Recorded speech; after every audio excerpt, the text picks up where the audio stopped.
Welcome in, everyone. Today we're doing a deep dive on something pretty different, the Stellarium Foundation. Yeah, At first glance, it's a pretty interesting one. yeah, they seem like your typical nonprofit, right? Yeah. Global prosperity, empowering nations, making the world a better place, all that. Right. But dig a little deeper and you'll find there's a lot more to unpack here. Yeah, and what's really fascinating is the material we have to work with. We're talking their website. Yeah, project outlines, even a personal letter from the co-founder John Victor. Right. That reads like a marriage proposal crossed with a manifesto. It's true. It's like, hey, want to get married? And also, here's my 10-point plan to fix the global economy. Exactly. So, okay, maybe let's start with the marriage proposal part. No, I'm just kidding. We'll stick to the mission for now. Their website mentions empowering individuals and nations. Sounds pretty standard for a nonprofit, right? Yeah, until you start noticing how often the word wealth pops up, it's like their version of world peace. That's true. There's 7 principles they have listed on their site. They practically revolve around it. Yeah, and it's surprising, right? Their first principle is literally, wealth is above all, the biggest and most important metric, therefore generate wealth. Am I crazy, or is that a bit intense for a nonprofit? Well, it definitely goes beyond your typical charitable mission statement. Yeah. It's very much in line with a lot of John Victor's personal writings, though. Yeah. This belief that financial security is the bedrock for pretty much everything else. Okay, so they're really into wealth. Got it. But how does that actually play out in the real world? That's where things get really interesting. Right. Take their law, for example. Make money, have fun, do good. Mm-hmm. It's like the nonprofit version of live, laugh, love.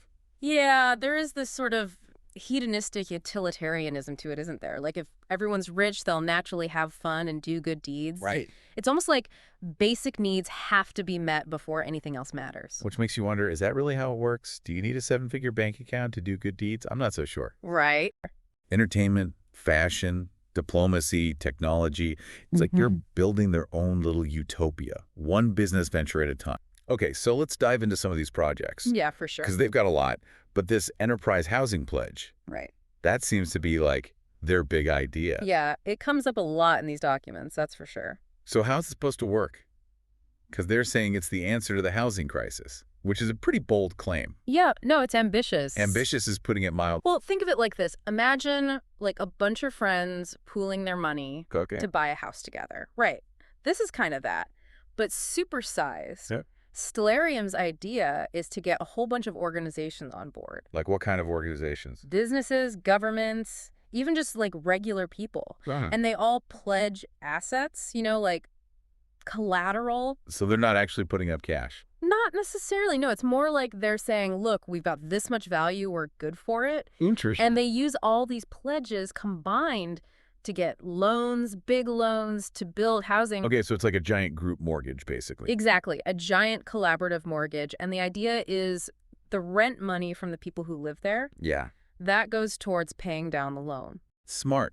So everyone who chipped in, they get a return on their investment, and it's all tied to providing affordable housing. Exactly. It's a win-win, or at least that's the pitch. So how do they make sure these homes are actually affordable, though?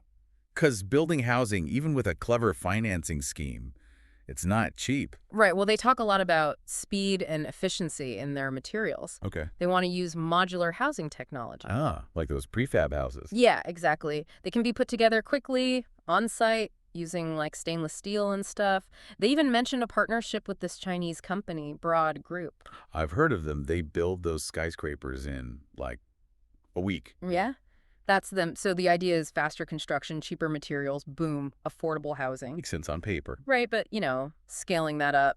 That's the challenge, isn't it? Yeah, kind of. And speaking of big ideas, we got to talk about this debt jubilee thing. Yeah, the debt jubilee, that's a whole other level. They want to just, wipe out all student loan and first-time homebuyer debt. Just poof, gone. It's bold. I'll give them that. That's one word for it. A debt jubilee. I It's mean, huge, right. talk about shaking things up. But how do they think this is going to work? Like in the real world? Well, they're talking about going to banks, governments, basically buying out this debt. With what money? Treasury notes, apparently, spreading the cost over time. I bet economists would have a field day with that one. Oh, for sure. Some would love it. Some would say it's economic suicide. It's definitely a choice. to say the least. But then again, bold seems to be Stellarium's style, right? Like with that elevation to Eden. Oh, don't even get me started on Elevation to Eat. It's like they read one too many sci-fi novels. AI, robots taking care of everything. Everyone's free to, like, write poetry and paint all day. Yeah, while the robots do all the work, and some, quote, altruistic leaders are in charge. Sounds a little too close back down to Earth. Because while Stellarium's busy planning their robot utopia, we've got these other documents to look at. Right, the more personal ones? Yeah, the ones about John Victor, the founder. John Victor, yeah, he's a piece of work. That's putting it mildly. We've got multiple marriage proposals in here. Multiple. Yeah, he's proposing to different women, all while talking about, and I quote, mega unions. Mega unions. Yeah, it's like his whole thing. He lays it out in this mega unions, what it is and why it works so beautifully thing. Claims it's like religiously justified and all. Okay, but offering someone a job at the same time you're proposing marriage, that's just weird. Super weird. And then there's this professional volunteer contract, which, what even is that? A volunteer contract. Yeah, but they're also getting commission, apparently. 30%, which is pretty generous for a volunteer gig, don't you think? But let's actually dive into their projects, because that's where this philosophy really starts to take shape. One that stood out to me was the Enterprise Housing Pledge. Oh, yeah. Have you had a chance to look at that at all? Yeah, and it's a very unique approach to affordable housing. So imagine companies, instead of just, donating money, they're pledging assets as collateral for construction financing. Wow. So it's like a private-public partnership, but aimed at building more housing and building it fast. And they're not talking about, like, bare bones apartments here, right? No. Their documents describe these luxury high-rises, shared living spaces, all made affordable through this pledge system. They even had this image of a building with a pool and lakefront property. Definitely not your average low-income housing. It's a very interesting concept, and it plays into this whole idea of leveraging wealth, not just redistributing it. Right. But it does make you wonder about the scalability of it all and the long-term viability. For sure. And speaking of ambitious goals, John Victor doesn't stop at housing. Oh no, he sets his sights on something even bigger: world hunger. His proposed solution: statized agricultural companies. Right. Essentially, he believes governments should be running these massive farming operations. Interesting. He even wrote letters outlining this idea to the president. Wow, he's going straight to the top. Yeah. And he gets super specific in these letters, too. He talks about focusing on crops with a quick turnaround, things like potatoes, legumes, that sort of thing. Plus, he's a big proponent of livestock, even suggesting aquaculture projects. Yeah, and this is where we kind of wade into that age-old debate of government intervention versus free markets. On one hand, you have the potential for these large-scale solutions, but on the other, you have the risk of inefficiency, corruption, all those potential downsides. It's a tough one. But John Victor doesn't stop there. He has another solution for world hunger. And it's inspired by, get this, a company that gives away free water. Okay. It's called advertising-funded production. I like it. Right. Yeah. So imagine essential food items being practically given away, with the production costs covered entirely by advertisers. So that loaf of bread you're buying, it's basically a billboard. Interesting, yeah. Now that's thinking outside the box. Yeah. But it does make you wonder, would consumers even go for that? And what happens to entire industries if their products are suddenly be given away? Yeah, it would definitely disrupt a lot of traditional markets. Right. And what about the ethics of essentially turning our food supply into a giant advertising platform? Right. There are a lot of questions there. Definitely. But it's clear that John Victor and the Stellarium Foundation are all about unconventional solutions. But how do they pay for all these grand ideas? That's where things get even more intriguing as we delve into their unique funding model and a story of betrayal that would make even the most cynical person raise an eyebrow. But we'll save that for after the break. And we're back, talking about the Stellarium Foundation, these folks with grand visions for a better world. But let's be real, big ideas usually come with big price tags. So how do they actually fund all of this? Well, they really emphasize transparency. In their fundraising materials, they talk about this system where donors can actually track their contributions in real time. Wow. Yeah, it's pretty high tech for a nonprofit, definitely. And they accept traditional donations, of course, but they're also big on cryptocurrency. Oh, yeah. Bitcoin, Ethereum, all that. The whole shebang. Which, comes with its own set of pros and cons. Oh, for sure. On one hand, it could attract those tech-savvy donors. maybe offer some anonymity, but Right. crypto can be incredibly volatile. It's a gamble, to say the least. Speaking of gambles, this next part is a wild one. Remember that section in their materials titled On How We Were Stolen? Oh, yeah. Get ready for some drama. Yeah, that was a pretty shocking story. That's crazy. They claim that between 2021 and 2023, a former partner essentially defrauded them, caused major financial damage, set back their progress significantly. Yeah, they did not hold back either. They call this person a straight-up betrayer, said they went to great lengths to cover up their actions. I mean, Yeah. it makes you wonder, how do you even come back from something like that? Well, according to them, they are taking steps to ensure it never happens again. Good. They talk about this complete overhaul of their operations, assessing the damage, shutting down compromised projects, and basically taking direct control of all their finances. Smart. It's like they're saying, we learned the hard way, but we're not making that mistake twice. Right. But enough about the drama. Let's get back to those letters John Victor sent to world leaders. Okay. I'm still stuck on this statist agricultural companies idea. Right, and his letter to